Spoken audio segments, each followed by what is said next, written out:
Hi guys, Figure-Boi here, back with another video, and today I thought we'd have a look at the new Spider-Girl pop from Pop in a Box.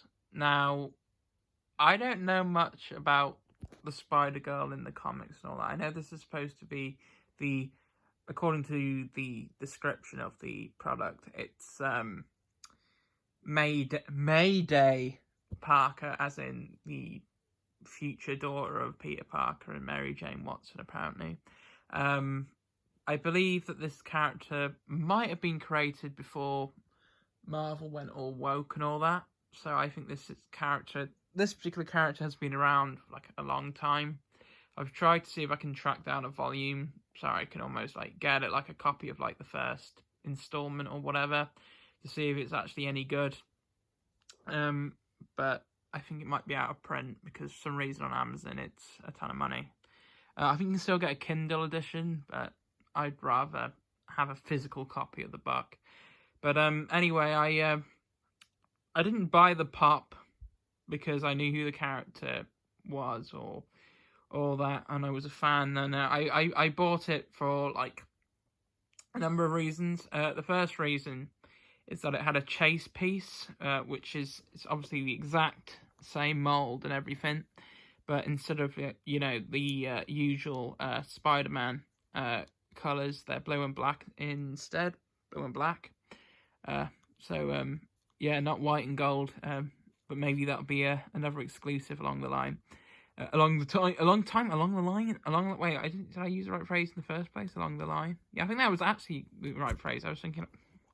Anyway, but I don't actually think that she wears the blue and black costume in the comics, because like when I typed it in to Google, I couldn't bring up an image of like her in the comics wearing a blue and black suit. Maybe she does. Maybe I wasn't typing the right thing in, but I don't know if that was just like some kind of original color scheme that they came up with for the like chase variant or whatever. Obviously, you can see that I did not get the chase variant, which it's not the end of the world. But yeah, going for another reason I ordered it was also because I've been seeing like new versions of Spider-Man, just like the Peter Parker Spider-Man in like cool poses and all that. But I never bought one. But I think in the end, this actually makes the most sense. Not only because it actually resembles the original Spider-Man. It's like it's a female version, so it's different. It's not like I've just bought the same character again, just in a different pose or whatever. It's almost so it resembles the original character, but it's just a different version or equivalent, or I should say gender in this case.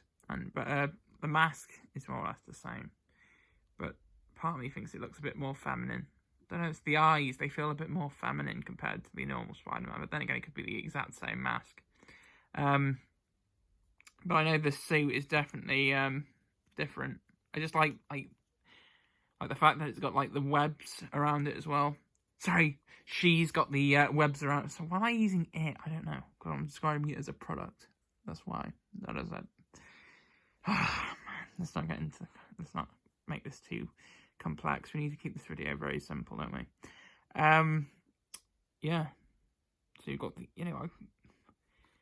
for what it's worth, it's actually very good. I'm not just saying that just because I'm a simp or whatever.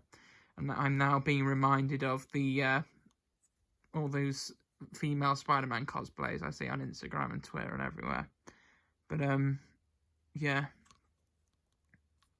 I just want to be careful because I don't want to snap it, because it's got this. It plugs in, as in the stand plugs into its back. I don't know if it's glued in or what, because I'm not going to try to take it off because I don't want to break it, but very good indeed. So yeah, in the end, I think, let's say it was the other way around. Let's just say the original Spider-Girl actually wore a blue and black costume to actually differentiate herself from the original Spider-Man. And say at some point in the comics they paid homage to the original suit by having her wear Spider-Man's original colours. Then I'd probably prefer this one over the blue and black suit, because it's just these colours, they're the best colours, aren't they? At the end of the day, the red and blue.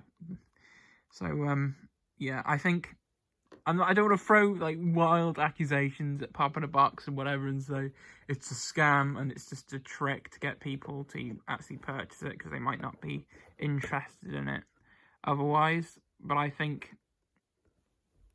there's not like I don't believe there's like, because I imagine like, what if someone just wanted to order the figure as usual? Like I don't know if there's an option for you to like leave a separate message. Like usually it's almost like if the package arrives, leave it in the garage or whatever. Can you like opt out and say, oh, I don't want the chase, I just want to order the normal piece? You know what I mean? Because it's almost like you order like a single version of it, say in my case, and you actually end up with the chase. It's like you have to go back and order another one or something like that. So it's almost like but it's almost like, no, I think the point is that I want to make, because there's not like an option. So I like, say this option, I could leave a message and say I didn't want the chase. So it's like if I use that option to say please put me in the raffle for the chase, then chances are I'm not going to get the chase. It just feels like I'd be begging. So I think the only way, if you really want the chase, it's to maybe, because I'm guessing they have a restriction to how many you can order, because it is an exclusive, as you can see with the Pop in a Box sticker, if you care about that, because stickers are very important, of course. But I'm guessing you'd have to order maybe like about 2 of them, and maybe make like different accounts or whatever, if they restrict you from being able to order any more with that same account. You're almost like scamming the scammers. I don't know. It's just that it's not the first time I've tried to get a chase from a single release, from a single order even, because there was a John Lennon figure that had a black and white variant through Funko Europe, and I was hoping I might luck out and actually get it, but I didn't. But it's a figure I wanted anyway. And in this case, I think, I probably would have ended up getting this figure anyway, even if it didn't have a chase, because I would have, I would have like seen it, like with being advertised, and there'd be like another exclusive on the website that I was going to order, and then I see this and I order this at the same time, just because it's almost like, there's actually something really nice about it. It's just very, I don't really know what the right word to describe it is. It just very, I wouldn't mind her swinging by my house or whatever if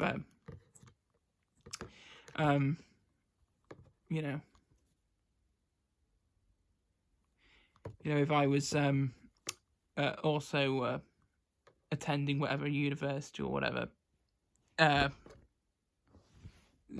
Spider Girl was at.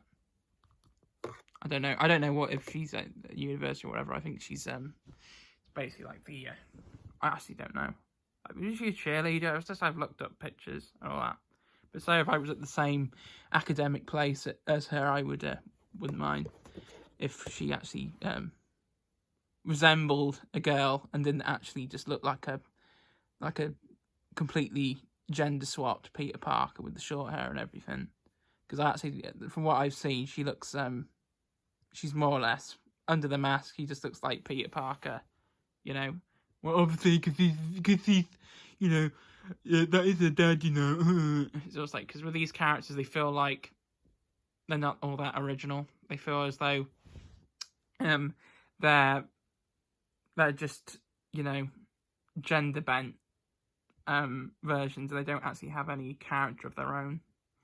But I don't, maybe it isn't the case for this one. Maybe she actually has a character of Peter Parker as her dad and all. So I can sort of get behind that, if she almost looks up to him and wants to be like him. I can kind of excuse that, but the thing is, it's almost like you don't want them to look like complete clones. I think with Miles Morales and Spider-Gwen, I actually don't have anything against them, because their suits actually, they follow the Spider-Man kind of design or look, but they still look, original, and at the same time you get my gist. I mean, in this case, it's basically just a gender bent Spider-Man, isn't it? But of course, I won't be complaining that much, because I wouldn't mind a Spider-Woman. But there you go. I think I might leave it there, because I'll probably creep you guys out. It might turn go from the Sinister Six to the Sinister Seven with Figure-Boi as his latest member. So, yeah, watch out, New Orleans. Is that where I don't even know where the original Spider-Man is set. I think it's New York. I know in the MCU it's New Orleans. There you go. So yeah, that's you know I'm back. The simp is back, of course. So anyway, I hope you enjoyed this review, and just to give a little hint, I have another figure coming through Pop in a Box. It's another gender bent version of a pre-existing character, and they're from Asgard or connected to Asgard anyway. So yeah, if you like this video, leave it a like. Please subscribe. I just hope you enjoyed it, and comment if the comments are not disabled. Yee. Okay, I'm going to swing off now.